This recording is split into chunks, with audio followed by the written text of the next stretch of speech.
আমার বন্ধুগণ, আমার ভাইয়েরা, জিলহজ মাসের আমল সম্পর্কে আল্লাহ পাক রব্বুল আলামিন কুরআনুল কারীমের ভেতরে বললেন।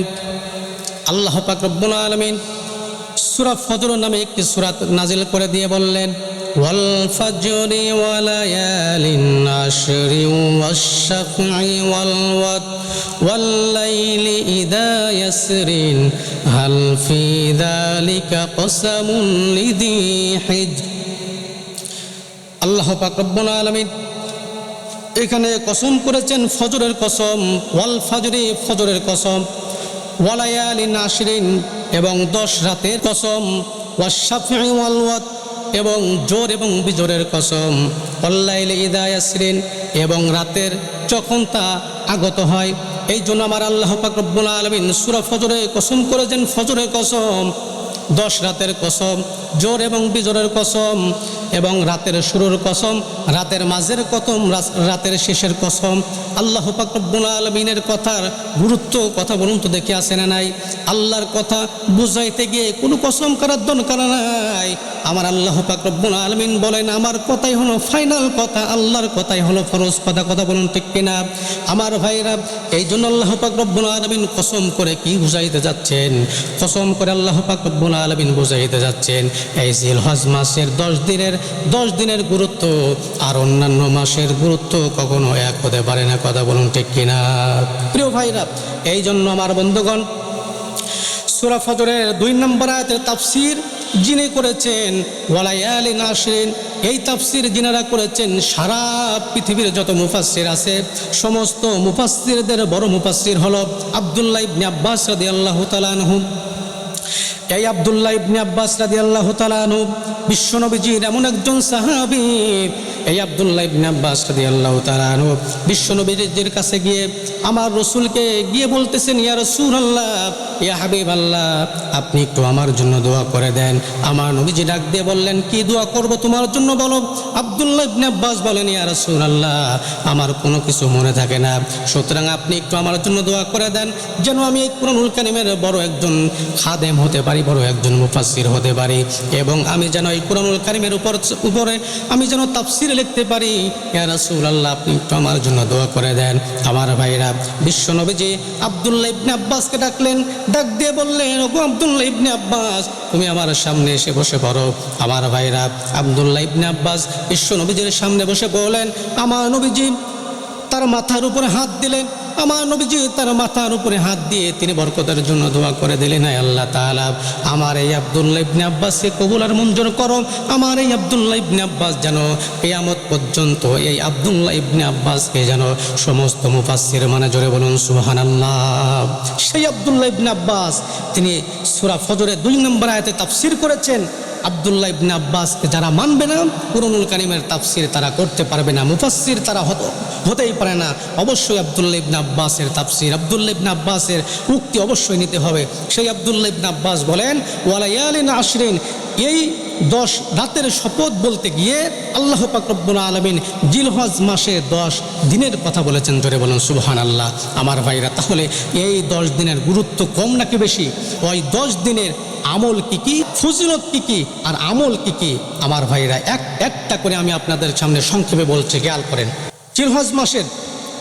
জিলহজ মাসের আমল কি কি?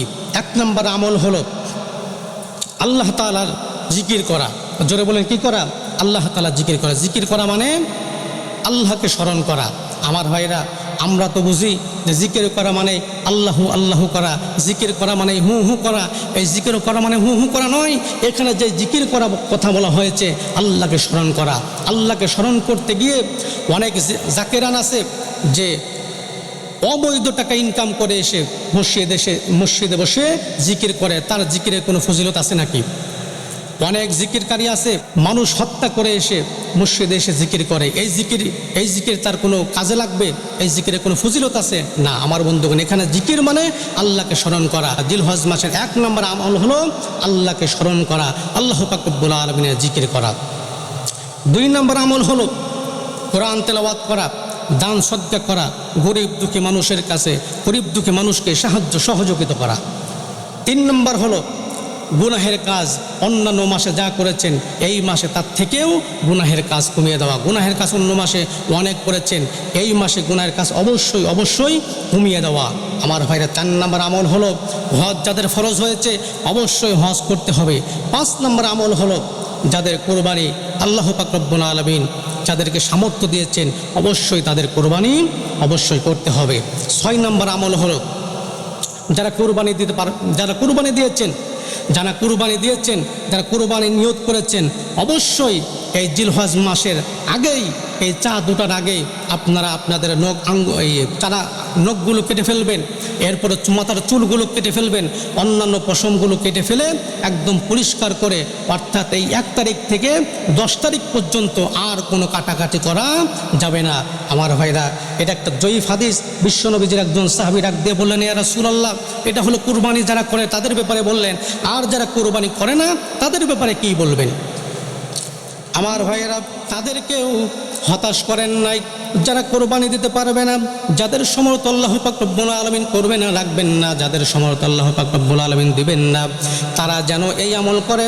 তারাও যদি এই জিলহজ মাসের 1 তারিখ থেকে 10 তারিখ পর্যন্ত আঙ্গুল না কাটে, মাথার চুল না কাটে, অন্যান্য পশম যদি না কাটে, এই 10টা দিন যদি এই আমল করতে পারে, আল্লাহ রসুল বলেছেন একটি কবুল কোরবানির সওয়াব লিখে দেওয়া হবে। বলেন সুবহানাল্লাহ। প্রিয় ভাইরা, এই জন্য অবশ্যই এই আমলগুলো করবেন। 7 নম্বর আমল হলো তাকবীর তাহমিদ তাহলিল করা।